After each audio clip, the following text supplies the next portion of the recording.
Hi guys, it's good to see you again. Well, I can't see you, but you can see me. I'm back to reading The Lion, the Witch, and the Wardrobe. It's been a while since I read, so here's another chapter, chapter 9.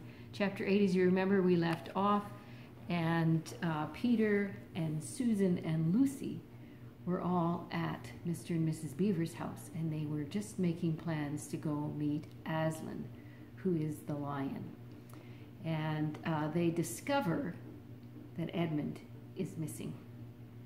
And now they are worried and pretty sure that Edmund has gone off to the White Witch's palace to tell her of their plans, of where they're going to meet Aslan and when, so that the White Witch can catch them all.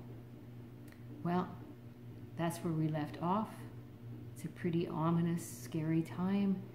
And it's chapter 9, In the Witch's House.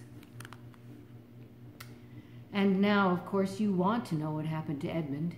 He had eaten his share of the dinner, but he hadn't really enjoyed it because he was thinking all the time about Turkish Delight. Do you remember Turkish Delight when he first met the White Witch? Turkish Delight is that red kind of gummy bear stuff. It actually grows on trees and you can pick it. And then it was covered over in a thin layer of chocolate, and it's really delicious. And the White Witch has put something into that Turkish Delight that makes you want to have more and more and more of it, and that brings you over to her side. So Edmund is not thinking about dinner at Mr. and Mrs. Beaver's house. He's thinking about Turkish Delight. And there's nothing that spoils the taste of good ordinary food half so much as the memory of bad magic food. And he had heard the conversation and hadn't enjoyed it much either because he kept on thinking that the others were taking no notice of him and trying to give him the cold shoulder. They weren't, but he imagined it. And then he had listened until Mr. Beaver told him about Aslan and until he had heard the whole arrangement for meeting Aslan at the stone table. It was then that he began very quietly to edge himself under the curtain which hung over the door, for the mention of Aslan gave him a mysterious and horrible feeling, just as it gave the others a mysterious and lovely feeling. Just as Mr. Beaver had been repeating the rhyme about Adam's flesh and Adam's bone, Edmund had been very quietly turning the door handle, and just before Mr. Beaver had begun telling them that the White Witch wasn't really human at all, but half a djinn and half a giantess, Edmund had got outside into the snow and cautiously closed the door behind him. You mustn't think that even now Edmund was quite so bad that he actually wanted his brothers and sisters to be turned into stone. He did want Turkish Delight and to be a prince, though, and later a king, and to pay Peter out for calling him a beast. As for what the witch would do with the others, he didn't want her to be particularly nice to them, certainly not to put them on the same level as himself. But he managed to believe, or to pretend he believed, that she wouldn't do anything very bad to them. Because, he said to himself, all these people who say nasty things about her are her enemies, and probably half of it isn't really true. She was jolly nice to me anyway, much nicer than they are. I expect she is the rightful queen, really. Anyway, she'll be better than that awful Aslan. At least that was the excuse he made in his own mind for what he was doing. It wasn't a very good excuse, however, for deep down inside him he really knew that the White Witch was bad and cruel. The first thing he realized when he got out and found the snow falling around him was that he had left his coat behind in the Beaver's house. And of course there was no chance of going back to get it now. The next thing he realized was that daylight was almost gone, for it had been nearly 3 o'clock when they sat down to dinner and the winter days were short. He hadn't reckoned on this, but he had to make the best of it, so he turned up his collar and shuffled across the top of the dam. Luckily it wasn't so slippery since the snow had fallen, and to the far side of the river. It was pretty bad when he reached the far side. It was growing darker every minute, and what with that and the snowflakes swirling around him, he could hardly see 3 feet ahead. And then, too, there was no road. He kept slipping into deep drifts of snow and skidding on frozen puddles and tripping over fallen tree trunks and sliding down steep banks and barking his shins against rocks till he was wet and cold and bruised all over. The silence and the loneliness were dreadful. In fact, I really think he might have given up the whole plan and gone back and owned up and made friends with the others, if he hadn't happened to say to himself, "When I'm king of Narnia, the first thing I shall do will be to make some decent roads." And of course that set him off thinking about being a king and all the other things he would do, and this cheered him up a good deal. He had just settled in his mind what sort of palace he would have and how many cars, and all about his private cinema, and where the principal railways would run, and what laws he would make against beavers and dams, and was putting the finishing touches to some schemes for keeping Peter in his place, when the weather changed. First, the snow stopped. Then a wind sprang up, and it became freezing cold. Finally, the clouds rolled away, and the moon came out.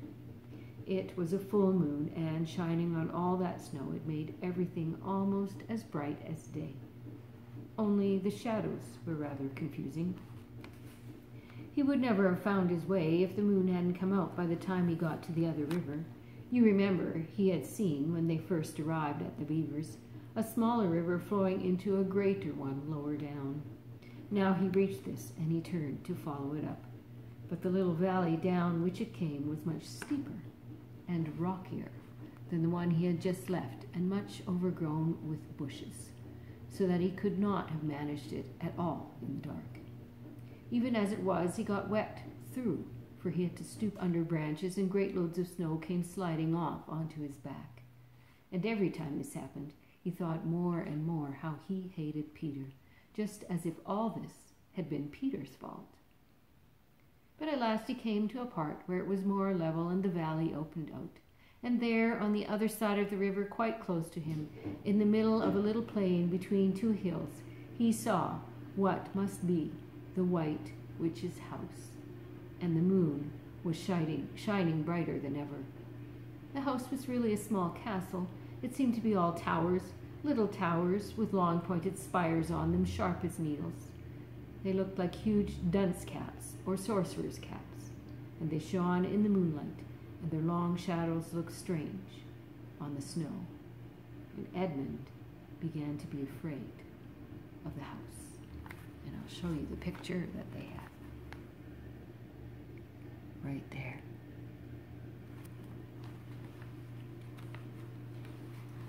But it was too late to think of turning back now. He crossed the river on the ice and walked up to the house. There was nothing stirring, not the slightest sound anywhere. Even his own feet made no noise on the deep, new, falling snow. He walked on and on, past corner after corner of the house, and past turret after turret to find the door. He had to go right round to the far side before he found it. It was a large, huge arch, but the great iron gates stood wide open. Edmund crept up to the arch and looked inside the courtyard, and there he saw a sight that nearly made his heart stop beating. Just inside the gate, with the moonlight shining on it, stood an enormous lion, crouched as if ready to spring. And Edmund stood in the shadow of the arch, afraid to go on and afraid to go back, with his knees knocking together. He stood there so long that his teeth would have been chattering with cold, even if they had not been chattering with fear. How long this really lasted, I don't know, but it seemed to Edmund to last for hours. Then at last he began to wonder why the lion was standing so still, for it hadn't moved 1 inch since he first set eyes on it. Edmund now ventured a little nearer, still keeping in the shadow of the arch as much as he could. He now saw from the way the lion was standing that it couldn't have been looking at him at all. But supposing it turns his head, thought Edmund. In fact, it was staring at something else, namely a little dwarf who stood with his back to it about 4 feet away. Aha, thought Edmund. When it springs at the dwarf, then will be my chance to escape. But still the lion never moved, nor did the dwarf. And now at last Edmund remembered what the others had said about the White Witch turning people into stone. Perhaps this was only a stone lion, and as soon as he thought of that, he noticed that the lion's back and the top of its head were covered with snow. Of course, it must only be a statue. No living animal would have let itself get covered with snow. Then, very slowly and with his heart beating as if it would burst, Edmund ventured to go up to the lion. Even now, he hardly dared to touch it, but at last he put out his hand very quickly and did. It was cold stone. He had been frightened of a mere statue. And here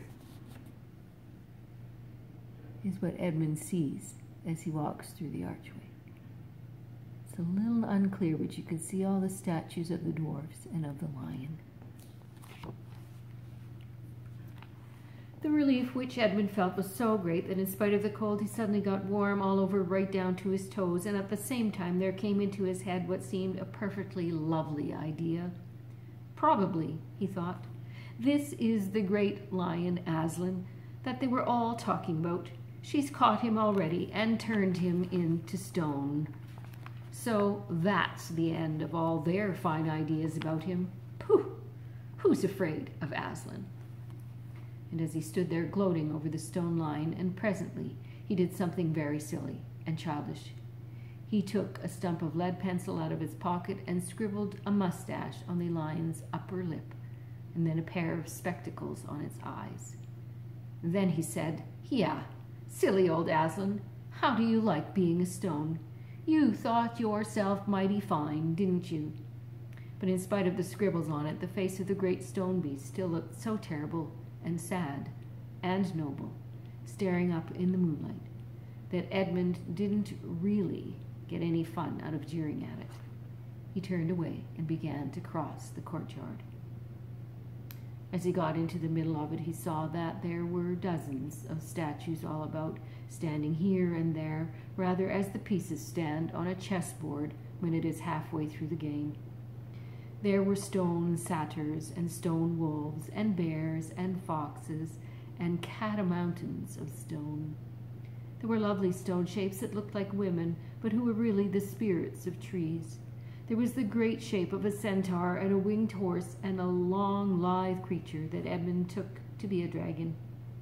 They all looked so strange standing there, perfectly lifelike, and also perfectly still, in the bright, cold moonlight, that it was eerie work crossing the courtyard. Right in the very middle stood a huge shape like a man, but as tall as a tree, with a fierce face and a shaggy beard, and a great club in his right hand.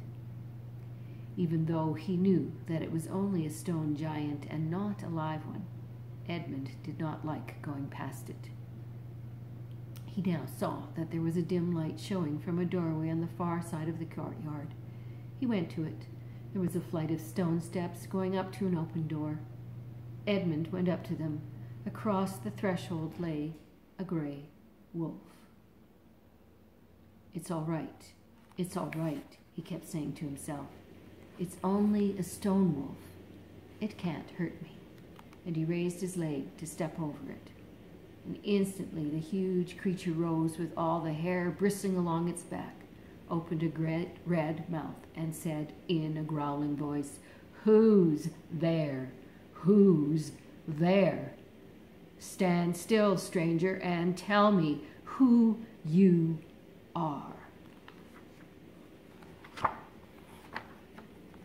There's the picture of Edmund coming up on the wolf. There's his head right there. It's hard to see.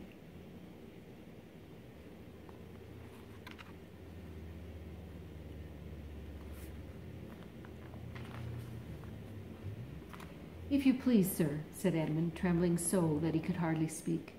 "My name is Edmund, and I'm the son of Adam that Her Majesty met in the wood the other day, and I've come to bring her the news that my brother and sisters are now in Narnia, quite close, in the beaver's house. She wanted to see them." "I will tell Her Majesty," said the wolf. "Meanwhile, stand still on the threshold, as you value your life." Then it vanished into the house. Edmund stood and waited, his fingers aching with cold and his heart pounding in his chest. And presently the grey wolf, Mogrim, the chief of the witches' secret police, came bounding back and said, "Come in, come in, fortunate favourite of the Queen, or else not so fortunate." And Edmund went in, taking great care not to tread on the wolf's paws. He found himself in a long, gloomy hall with many pillars, full as the courtyard had been of statues. The one nearest the door was a little fawn with a very sad expression on its face, and Edmund couldn't help but wondering if this might be Lucy's friend. The only light came from a single lamp, and close beside this sat the White Witch. "I come, your Majesty," said Edmund, rushing eagerly forward. "How dare you come alone?" said the witch in a terrible voice. "Did I not tell you to bring the others with you?" "Please, your Majesty," said Edmund, "I've done the best I can. I've brought them quite close. They're in the little house on top of the dam just up the river with Mr. and Mrs. Beaver." A slow, cruel smile came over the witch's face. "Is this all your news?" she asked. "No, your Majesty," said Edmund, and proceeded to tell her all he had heard before leaving the beaver's house. "What? Aslan?" cried the Queen. "Aslan, is this true? If I find that you have lied to me—" "Please, I'm only repeating what they said," stammered Edmund. But the Queen, who was no longer attending to him, clapped her hands. Instantly the same dwarf whom Edmund had seen with her before appeared. "Make ready our sledge," ordered the witch, "and use the harness without bells." Well, that's the end of chapter 9. We'll see what happens next. What do you think? Love you.